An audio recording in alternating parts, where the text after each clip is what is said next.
रमेश बिहार के एक छोटे से गांव में अपनी पत्नी दया और उसका एक बेटा किशोर के साथ रहता था।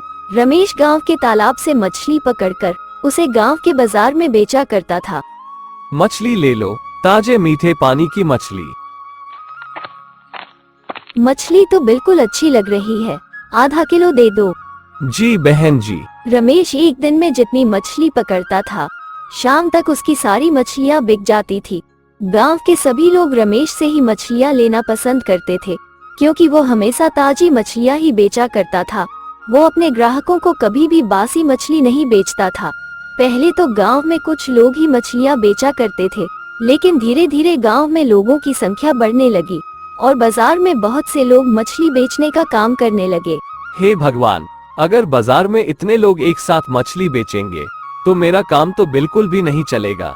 ये सब ग्राहकों को बासी मछलियां बेचते हैं, फिर भी सब लोग सस्ती मछली खरीदने के चक्कर में इन सबसे मछलियां खरीदने हैं। कई दिन हो गए, मेरी ठीक से कमाई नहीं हो रही है।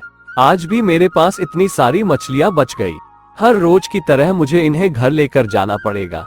दया इससे मछली करी बनाएगी, गर्मा गर्म भात के साथ इसे खाने में बड़ा मजा आएगा। रमेश बची हुई सभी मछलियों को घर ले आता है।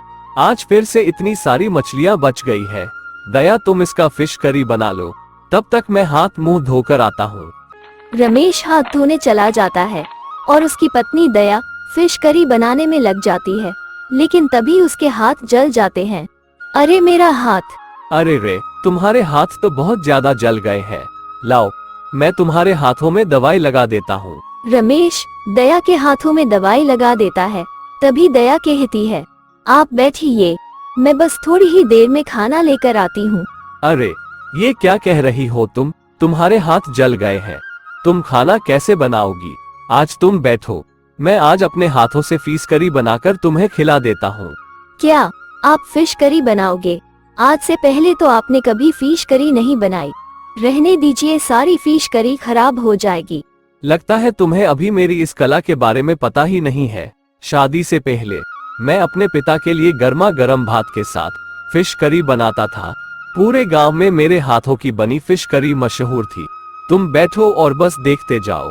रमेश अच्छे से मछलियों को काटकर एकदम बढ़िया से फिश करी बनाने में लग जाता है। उसकी बनाई गई फिश करी की खुशबू पूरे घर में फैल जाती है। वाह, कितनी अच्छी खुशबू आ रही है। ऐसी मछली तो आपने कभी नहीं बनाई, है ना माँ? हाँ बेटा, खुशबू तो अच्छी आ रही है। पूरा घर इस खुशबू से भर गया है। अभी खा कर देखना, एक बार खाओगी तो उंगलियां चाटती रह जाओगी। रमेश सबको गर्मा गर्म भात के साथ फिश करी परोसता है। वाह, आपने तो कमाल ही कर दिया। ऐसी फिश करी तो मैंने कभी नहीं बनाई। आज सच में जान गई मैं, आपके हाथों में तो जादू है, जादू। हाँ पिताजी, ये फिश करी बहुत ही स्वादिष्ट है।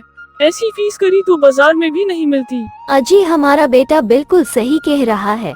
फिश करी का ऐसा स्वाद तो बाजार में भी नहीं मिलता।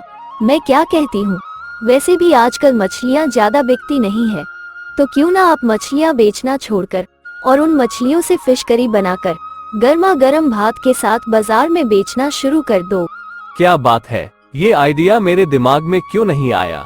मैं भी कई दिनों से कोई नया काम शुरू करने की सोच रहा था, पर समझ नहीं आ रहा था कि क्या करूं। अब तुमने बोला है तो कल ही मैं फिश करी के साथ बाजार में भात बेचना शुरू करूंगा। रमेश और उसकी पत्नी सुबह जल्दी उठकर फिश करी बनाने में लग जाते हैं। रमेश अपने हाथों से मसाले को फिश करी में डालता है। फिश करी बनते बनते पूरे घर में सुगंध फैल जाती है। फिश करी, गर्मा गर्म फिश करी, गर्मा गर्म भात के साथ गर्मा गर्म फिश करी। खाओ, एक प्लेट सिर्फ 30 रुपए का। गर्मा गर्म फिश करी का नाम सुनकर लोग उसके पास इकट्ठा हो जाते हैं। अरे वाह भैया, खुशबू तो बहुत अच्छी आ रही है। तुमने इसका दाम भी बहुत कम रखा है। बाकी फिश करी वाले तो 80 रुपए से कम में फिश करी देते ही नहीं है। मुझे जल्दी से गर्मा गर्म भात के साथ गर्मा गर्म फिश करी दे दो। रमेश उसे गर्मा गर्म भात के साथ गर्मा गर्म फिश करी देता है, तो उसे खाकर वो आदमी अपनी उंगलियां चाटता रह जाता है। वाह भैया, क्या फिश करी बनाई है। ऐसी फिश करी तो मैं अपनी जिंदगी में कभी नहीं खाए। इसके अंदर में तुमने मसाले जो डाले हैं, फिश करी के साथ साथ उसका स्वाद बहुत ही अच्छा आ रहा है। तुम्हारी फिश करी खाकर तो मजा ही आ गया भाई। रमेश के ठेले पर तो बहुत सारे लोग फिश करी खाने आते हैं। सभी लोग उसकी फिश करी की बहुत तारीफ करते हैं।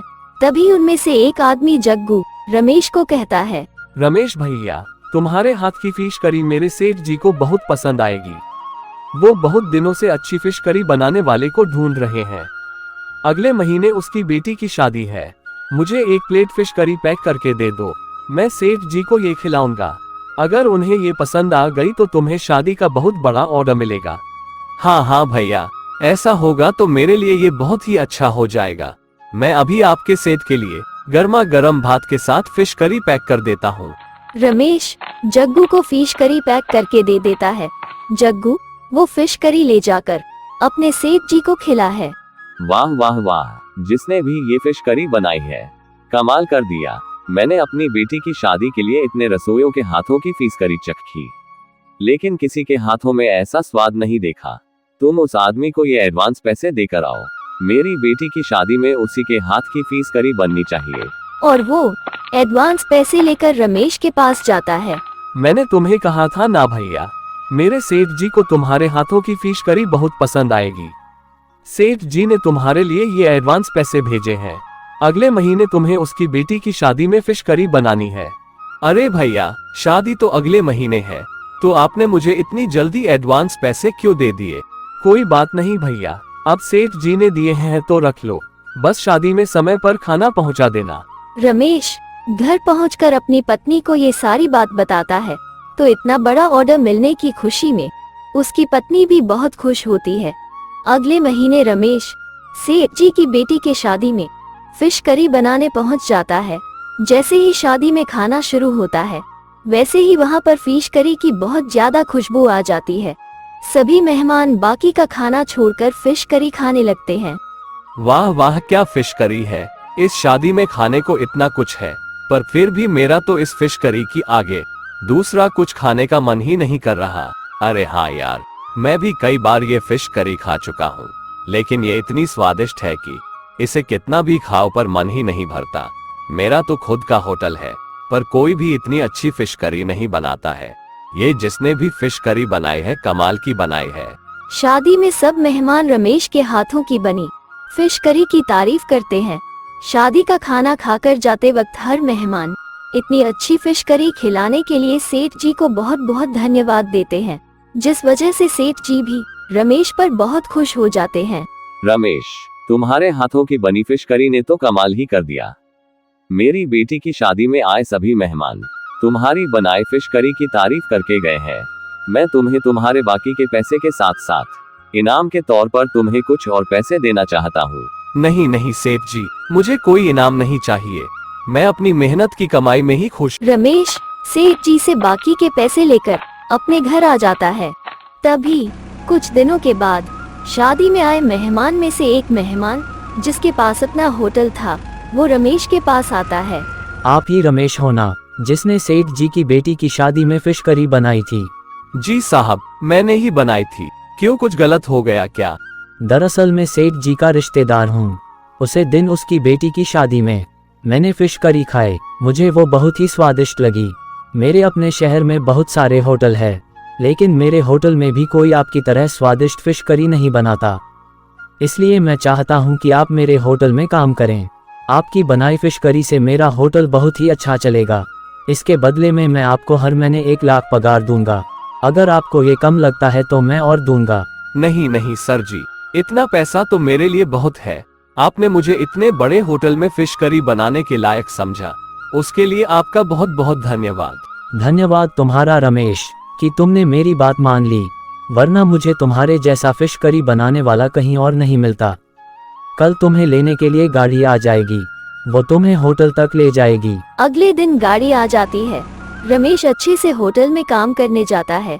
रमेश के जाते ही उसके हाथों की बनाई गई फिश करी उस होटल के ग्राहकों को बहुत पसंद आती है, जिस वजह से उस होटल में ग्राहकों की लाइन लग जाती है, जिस वजह से होटल का मालिक खुश होकर रमेश को एक बाइक भी देता है।